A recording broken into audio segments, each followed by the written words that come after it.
Hey, what's going on, Husker Nation? Brandon Holmes here, one half of the Blue Bloods College Game Time podcast. Man, here to drop some exciting news about Husker linebacker Jojo Domann. But before we get into that, make sure you guys hit the subscribe button right here below. Make sure you guys hit the subscribe button to stay up to date with Nebraska and all college football coverage as we drop new content every day.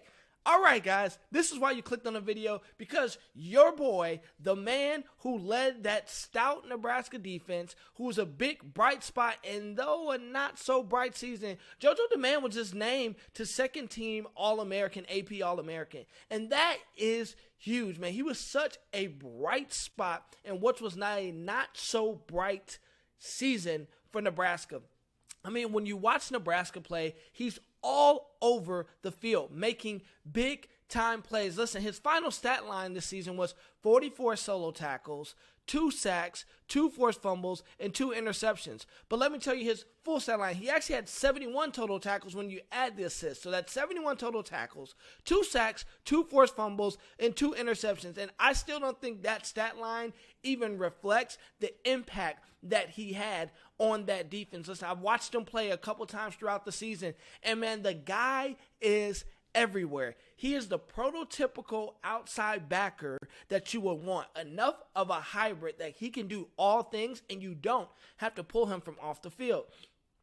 Listen, he's going to have a very good NFL career, I believe, because right now they're pushing him as a high day 3 draft pick. He's the prototypical linebacker of what NFL teams are looking for now. A guy that you could play first down, second down, and leave on the field on third down. I think he carves out a nice role as kind of a nickel linebacker in the nickel package, and hopefully grows into somebody that can be, which I believe he can be, is a every down type of linebacker on the outside. I think he'd be perfect almost in a 3-4 defense, but I also believe he could play 4-3 because of his measurables. We'll see how he kind of sticks in if he gets invited to the Combine or at the Nebraska Pro Day. They're saying he's 6'1", 230, so if he's around there and keeps his speed, keeps his quick twitch, allows him to do the things, because this is what makes JoJo amazing. This is what makes him a highly coveted kind of prospect for NFL teams going forward, and what most college coaches are starting to look for in linebackers.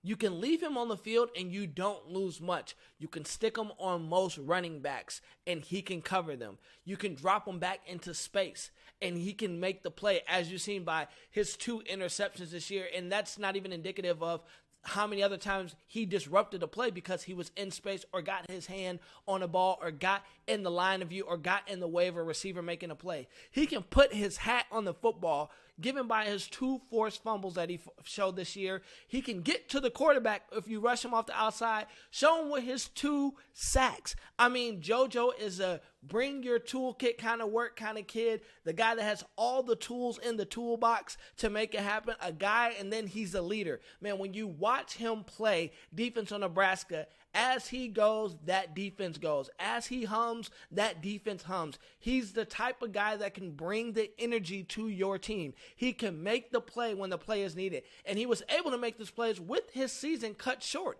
His season was cut short with a season-ending injury. And now that's going to play some factors in where teams see him, I believe. But at the end of the day, it's just it's not as great a major injury that he was able to get surgery done and get prepared for the draft. So we'll see how that kind of impacts his draft status. But we see linebackers all the time with hand injuries, man. They put it in a brace. They wrap it with the club. He has a lot of time to get it ready. I think he'll test really well. And I think a lot of teams, a lot of NFL teams will have this guy on their radar as kind of a nickel linebacker, special teams kind of guy that can develop into potentially maybe a guy that's a long contributor. I don't know if he turns into an all-pro, but JoJo's the type of guy that you'll look up and he'll be in year 8, year 9, year 10 of his career, and you're like, man, I did not know he was still in the league. He's just a producer, and he produces. I mean, last year he had 58 tackles. The year before he had 52 tackles. I mean, he just consistently produces, and all the intangibles, all the skills that he has may not always show up in the stat sheet,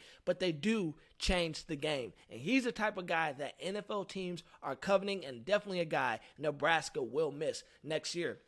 Well, Big Red, thank you guys for joining me again as I give you this Husker update. Once again, I'm Brandon Holmes, one half of the Blue Blood College Game Time podcast. Make sure you hit that subscribe button. We love you guys. Take care. Enjoy the rest of your week. Peace.